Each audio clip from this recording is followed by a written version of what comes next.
Après quelques mois sur la route avec notre thé de toaster, nous revoilà avec toute la motivation nécessaire pour finir la restauration complète de Cactus.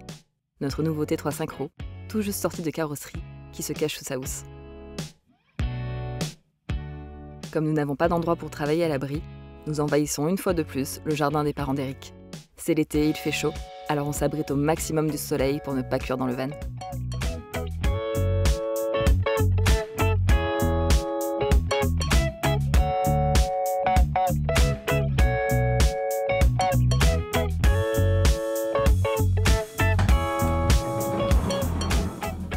Le temps de vider le matériel stocké à l'intérieur, et voilà Cactus prêt à recevoir à nouveau son aménagement westphalien.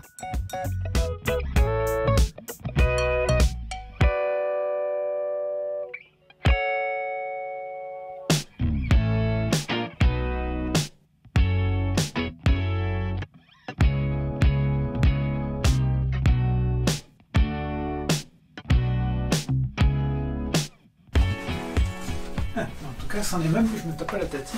Tout laissé comme ça. Hola amigos! Bon ben voilà, le van est enfin peint, mais faut pas croire, il y a encore beaucoup de boulot. Ouais, bon, il y a l'intérieur, je pense que ça se voit. Hein. Voilà, après il y a toute la partie mécanique et puis il y aura la préparation.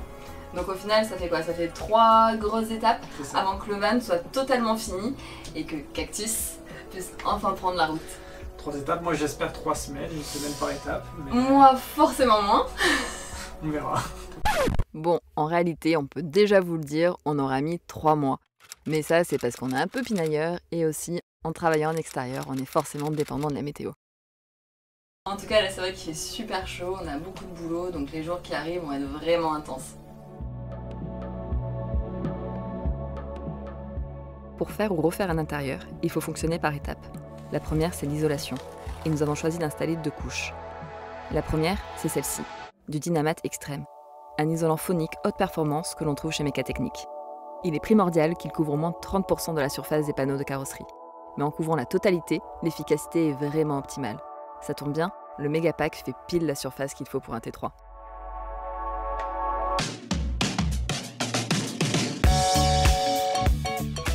Ces plaques autocollantes assez lourdes permettent de casser les vibrations et éviter ainsi la propagation du bruit à l'intérieur de l'habitacle.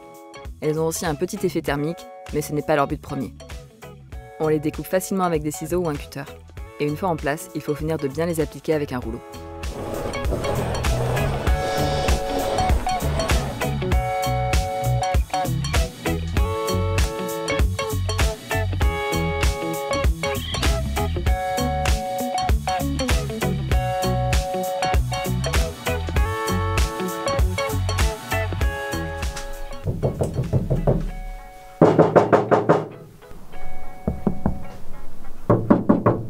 Le premier test parle de lui-même.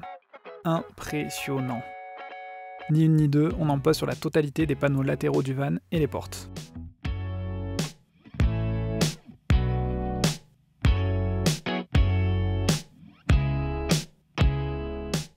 Pour l'avant, au plancher, les formes sont plus complexes.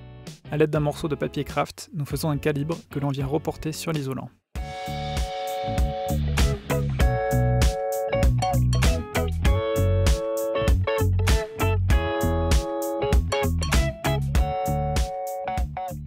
En faisant ainsi, il n'y a plus qu'à le poser et à passer le rouleau.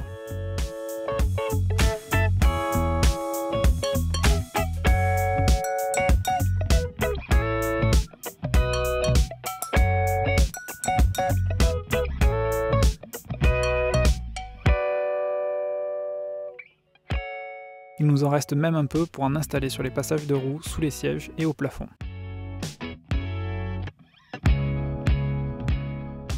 Maintenant, on peut installer l'isolant thermique par-dessus.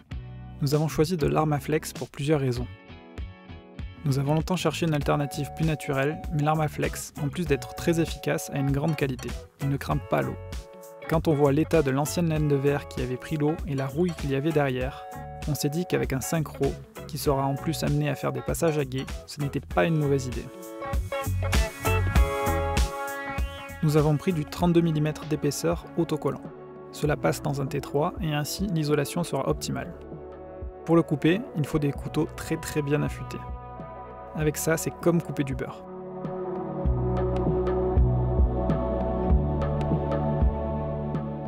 Même opération que précédemment, en prenant bien soin cette fois de couvrir le moindre recoin pour éviter les ponts thermiques et surtout les risques de condensation.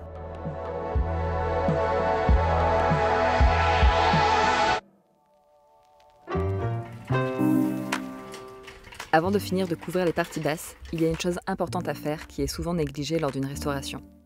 Pulvériser de la cire corps creux. Pour ça, il faut un compresseur. Le frère d'Eric nous prête le sien le temps des travaux de restauration. La cire corps creux, c'est quoi ?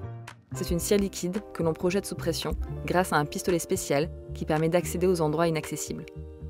Au bout du long tuyau, l'embout projette la cire dans toutes les directions. Et une fois sèche, la couche de cire protège durablement la zone traitée de la rouille.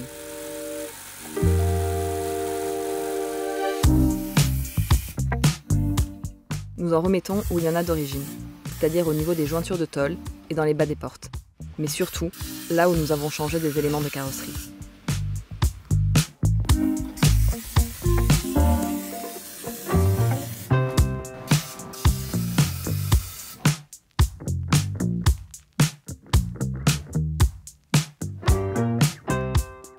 Sans oublier les bas de caisse. Les trous d'accès sont prévus dès la conception par les constructeurs.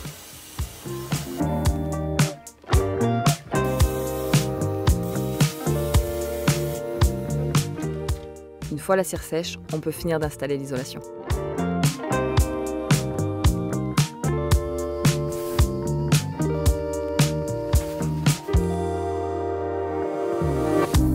Johanna attaque la rénovation du plancher. On ne la voit pas beaucoup, mais c'est elle qui s'occupe de rénover chaque pièce, chaque vis, chaque élément avant qu'il ne soit remonté. Un vrai travail d'orfèvre, souvent ingrat, mais il est important de sauver toutes les pièces d'origine qui peuvent l'être, même si à première vue, elles sont bonnes à jeter. Et en plus, la plupart du temps, c'est elle qui tient la caméra. Le plancher n'a pas fière allure, mais il est en bois marin, donc il n'y a pas de raison qu'il soit pourri, et avec un bon ponçage, il devrait redevenir comme neuf.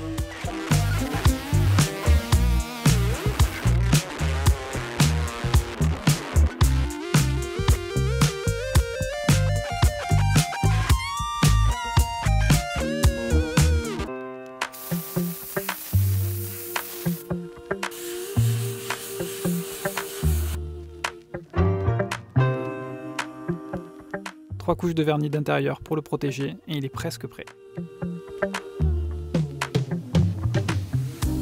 Pendant ce temps, Eric fait la découpe pour recevoir la trappe de remplissage du réservoir d'eau. Les trous dans la carrosserie, je n'aime pas ça du tout, alors je préfère ne pas regarder.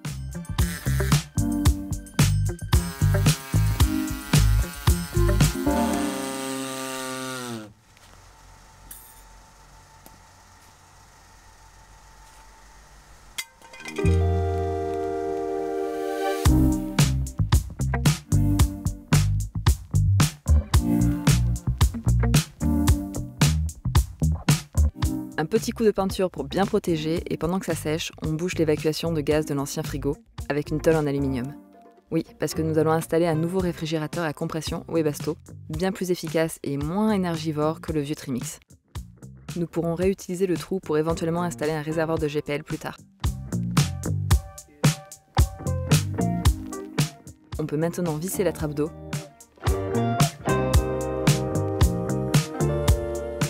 et on ne néglige aucun détail.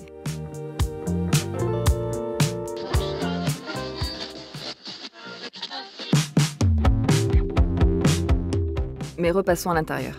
Il y a encore énormément de boulot avant de remettre les panneaux, puis les meubles. Il faut passer tous les câbles électriques et ceux des haut-parleurs afin qu'ils ne soient pas visibles au final.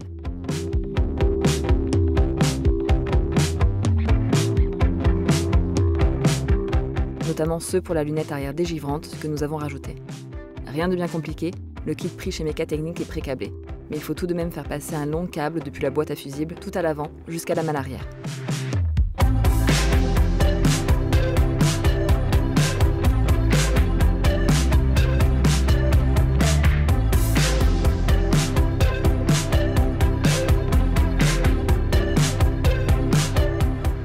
Au passage, cela nous rappelle qu'il va falloir que l'on s'occupe de revoir l'électricité existante du van, car ce genre de raccord, c'est bon pour dépanner seulement.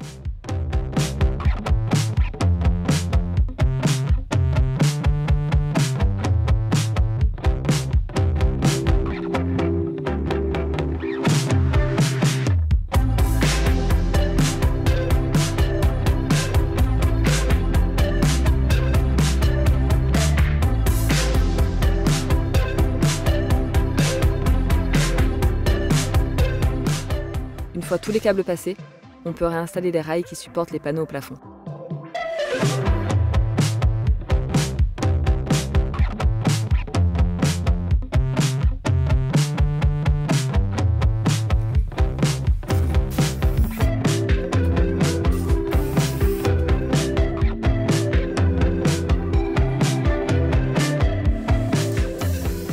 À l'avant avec son isolant.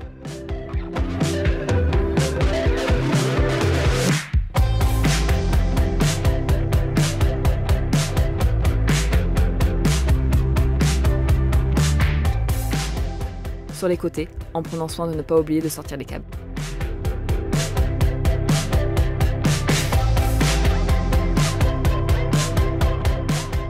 Et enfin, à l'arrière, avec le restant d'Armaflex.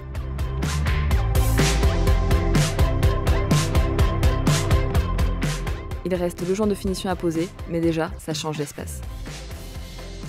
Pour faire revenir les panneaux d'origine aussi propres, on utilise de la pierre d'argent. En frottant bien, on arrive à enlever toutes les marques faites par le temps et la saleté incrustée.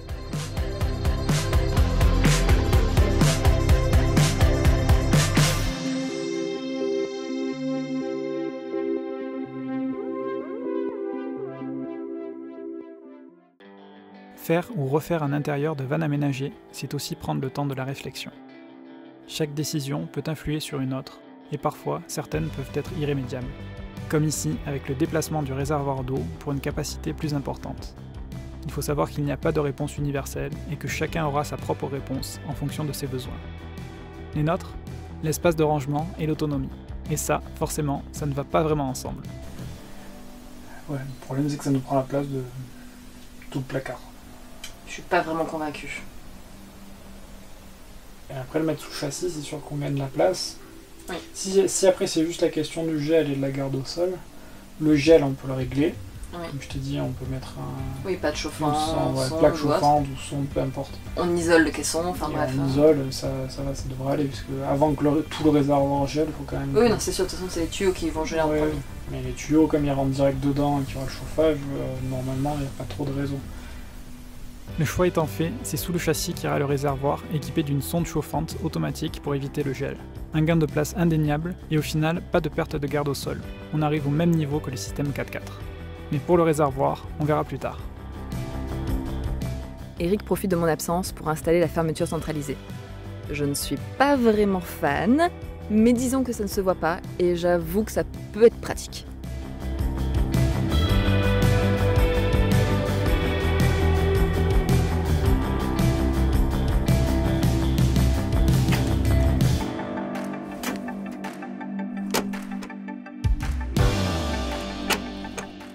Une fois en place, on peut refermer avec les panneaux de porte en commençant par le film étanche.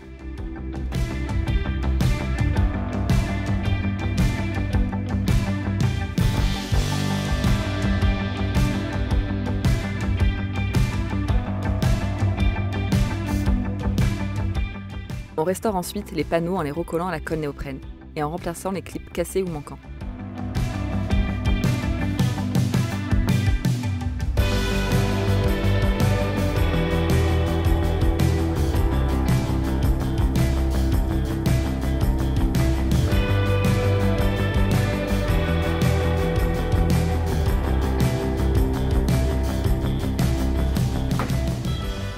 Comme pour le reste, chaque petite pièce est nettoyée avant d'être remontée.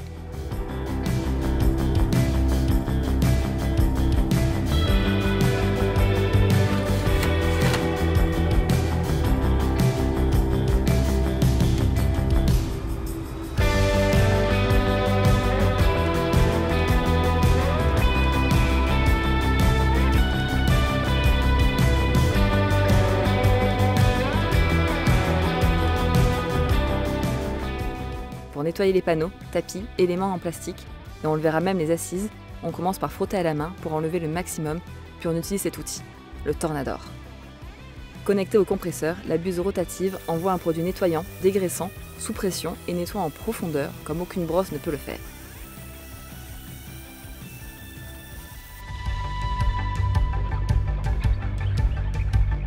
Tout y passe.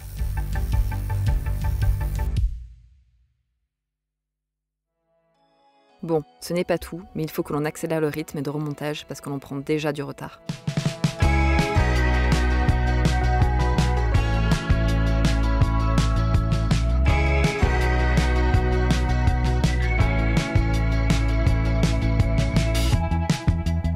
Les tapis de sol sont coupés un peu partout, mais avec un peu de colle cyanolite classique, ou comme ici de la colle uréthane noire, il est facile de les rénover. Là où il est coupé en deux, on renforce par l'arrière avec un vieux bout de chambre à air de vélo et le tour est joué. Une fois en place, rien n'y paraîtra. Pour les panneaux latéraux, qui eux ne sont pas récupérables, il nous faut prendre le temps de les refaire.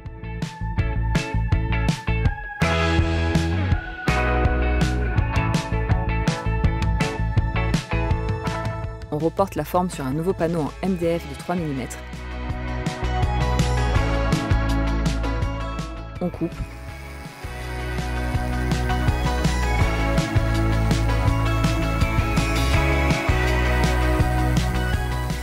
On ponce pour que ce soit parfait.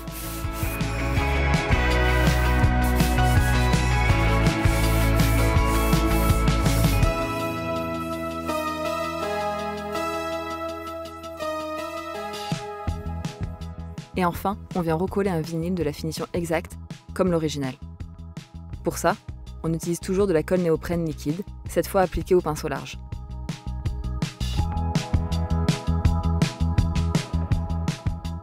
Et voilà, un panneau tout beau tout neuf. Il y en a encore 2 autres à faire.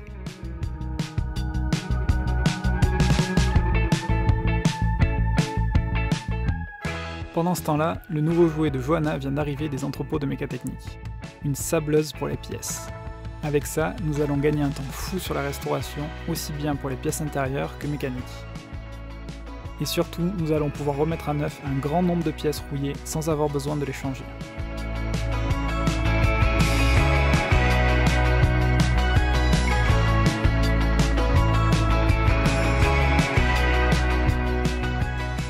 Comment ça marche? C'est très simple. On met du sable dans la cabine, on y dépose la pièce rouillée et on ferme la porte.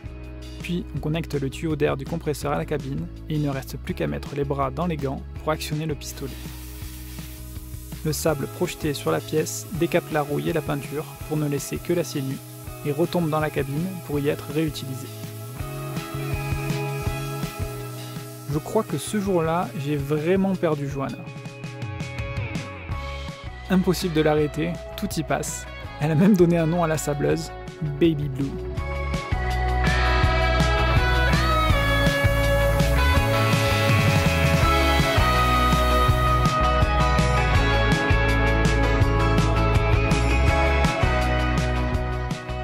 Toutes les grilles et autres éléments rouillés de la cuisine sont sablés puis apprêtés.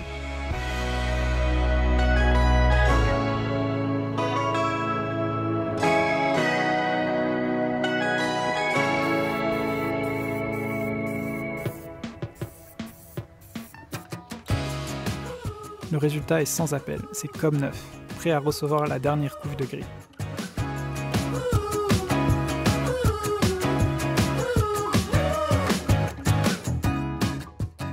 On continue à travailler sur le meuble de la cuisine et on enlève le frigo, puisque comme on l'a dit, on va y installer un frigo Webasto 100% électrique à compression.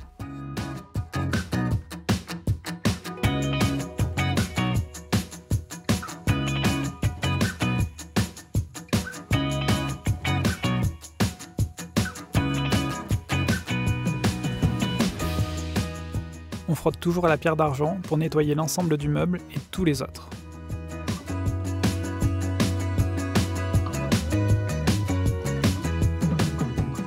Bon, ce n'est pas tout, mais maintenant que les panneaux et les meubles sont rénovés, il faut remonter tout ça.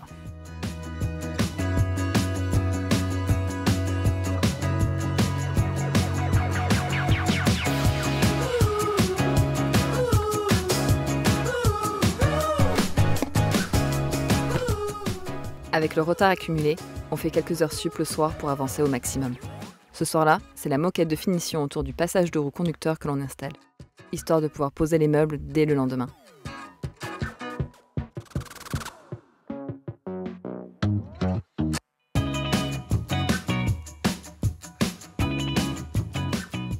Et dès le matin, on attaque par l'installation des meubles arrière.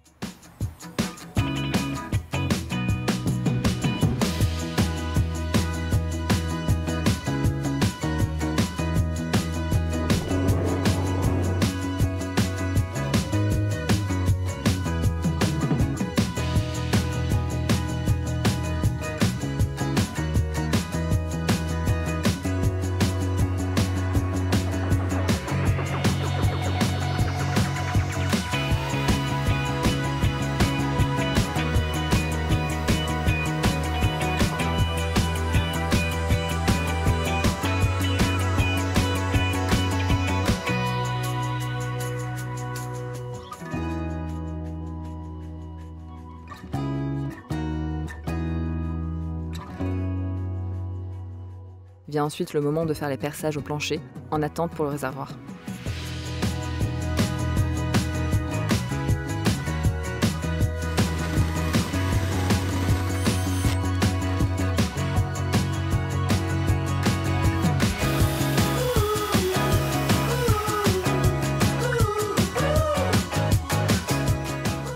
Avant de remettre le plancher en bois, on l'isole avec un isolant en caoutchouc de 2 mm. C'est mieux que rien, et cela nous permet surtout de compenser l'épaisseur du vieux vinyle que l'on a retiré, et ainsi pouvoir replacer les meubles à la bonne hauteur. Sans quoi, les trous pour les fixations sur la caisse et entre les meubles ne seraient plus en face.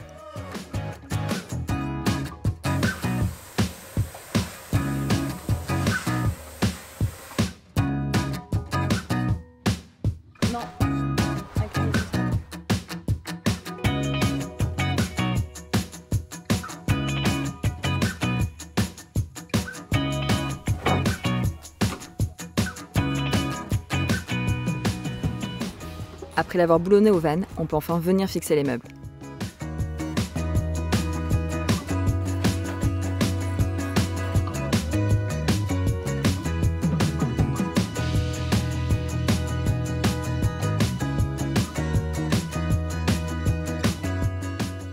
Quelques fils électriques à faire passer et le réassemblage continue.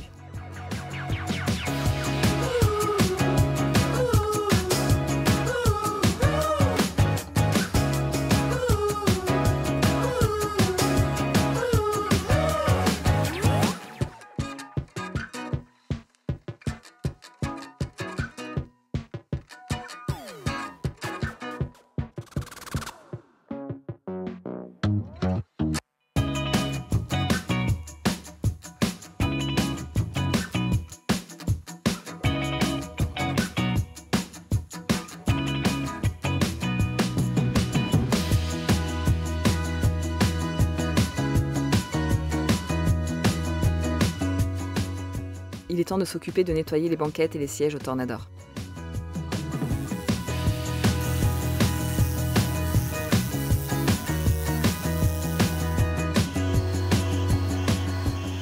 On n'en revient pas nous-mêmes du résultat. 34 ans de saleté qui disparaissent en quelques minutes sous nos yeux.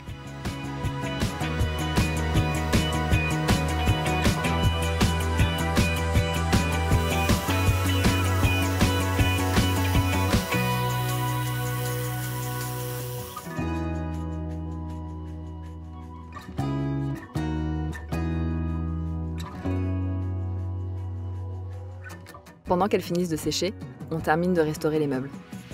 Avec le temps, les profils en caoutchouc de finition ont tendance à se rétracter. Pour les remettre en place, rien de plus simple, il faut les chauffer.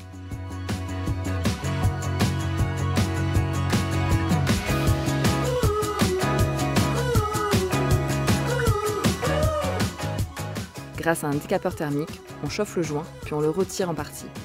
On chauffe l'autre côté et il devient assez souple pour les tirer. Un point de colle pour ne plus qu'il bouge et on le remet.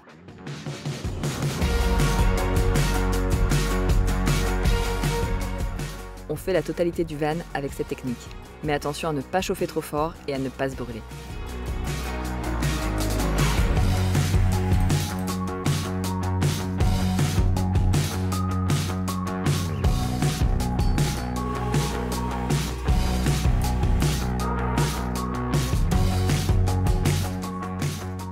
Pour les cadres des portes, on peut mettre quelques bouts de scotch pour bien maintenir le profil le temps qu'il refroidisse et colle.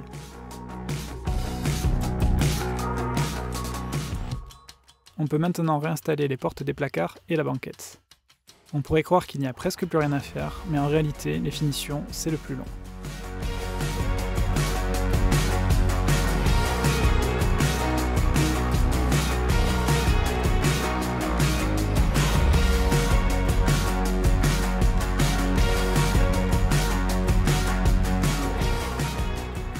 Encore quelques bouts de moquette à coller, quelques pièces à sabler et à peindre.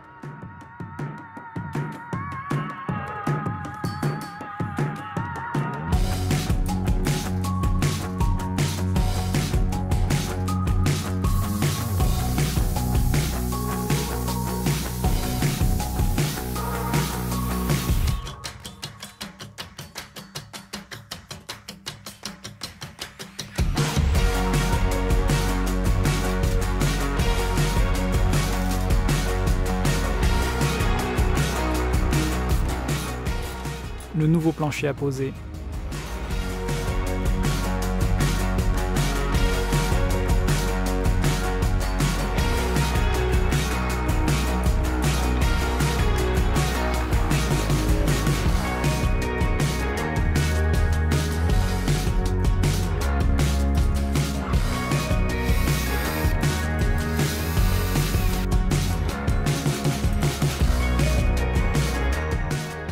L'éclairage à installer.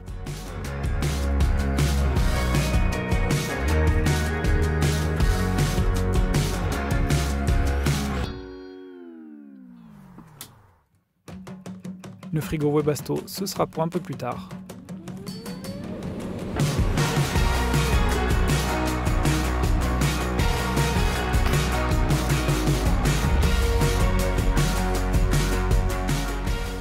Et pour la partie aménagée, on finit avec un nouveau robinet trouvé chez Rod Loisirs. Exactement le même que sur Popo, qui marche super bien depuis plusieurs années. Débit réglable, pivotant dans tous les sens et de super qualité. On ne va pas changer une équipe qui gagne.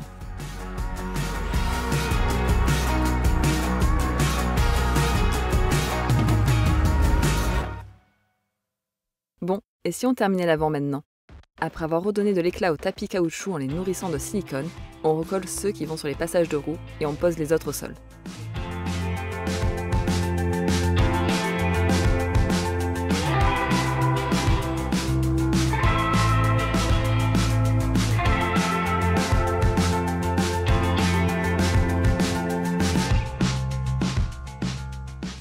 Puis on réassemble les éléments du tableau de bord et du système synchro.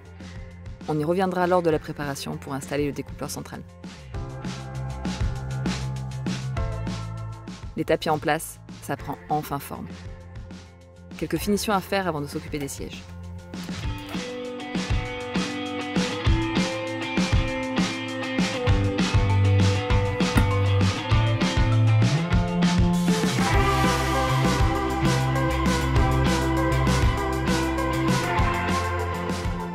Le tissu des assises étant troué, nous avons acheté 2 autres sièges d'occasion et nous en faisons 2 super propres avec 4 en mixant les assises et les dossiers.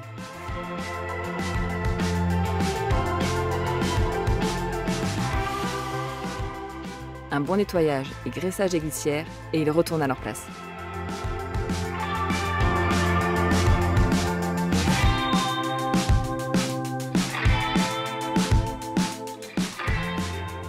Pour le côté passager, on installe une platine pivotante spéciale pour T3, de quoi profiter pleinement de l'espace intérieur.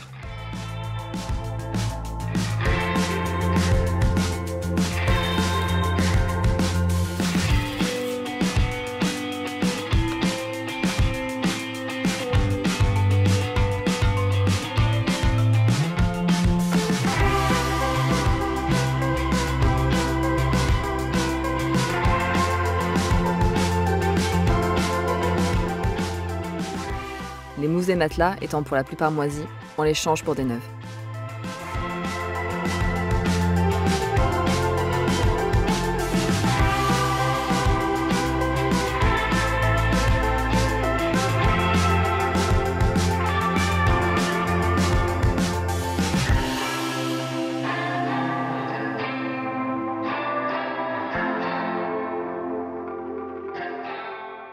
Après un coup d'œil sur notre liste de tâches à faire sur Cactus, on peut dire que l'intérieur est presque fini. Il ne reste que le nouvel autoradio à installer et à câbler, ainsi que tous les accessoires qui arrivent à la boîte à fusibles.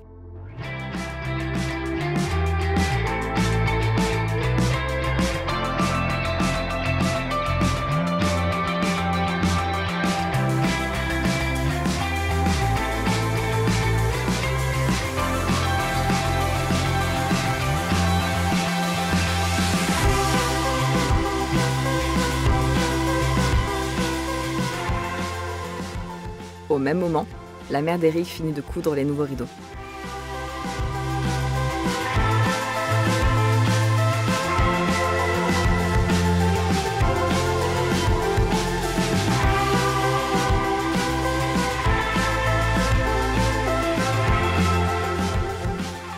Et une inspectrice des travaux finis s'invite dans le van et vient vérifier si tout est OK. Donc ça y est, on a remonté tout l'intérieur. Il y a 2 choses qu'on n'a pas encore faites, c'est tout ce qui est eau et électricité. Mais on a un peu anticipé tout ça, c'est-à-dire que pour ce qui est des raccordements en eau, on a supprimé le bidon d'eau qui est d'origine dans le meuble de la cuisine. Et puis on va installer un réservoir d'eau sous le châssis. Donc ça, on a anticipé déjà tous les trous pour pouvoir passer les tuyaux, etc. Et la deuxième chose, donc, c'est sur l'électricité. L'emplacement de base, il est prévu pour installer une batterie auxiliaire sous le siège conducteur. Et nous, pour les besoins en énergie qu'on a et la taille de batterie qu'on voudrait installer, l'emplacement il est un peu petit. Donc on va déplacer tout ça dans le meuble qui est ici. Et en fait, on a trouvé deux batteries. Ce sont celles-ci, c'est deux batteries au lithium Ultimatron de 100 ampères. Et en fait, quand on les met côte à côte, ça fait pile poil la taille du compartiment. Du coup, ça nous fait pas de grosses pertes de place. Et puis surtout, on aura ce qu'il faut pour être sur la route et travailler. Et ça, on le verra dans une prochaine vidéo qui sera sur la préparation. Assez parlé, voici l'intérieur terminé.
Au programme pour la suite, la mécanique et la préparation. On vous embarque ?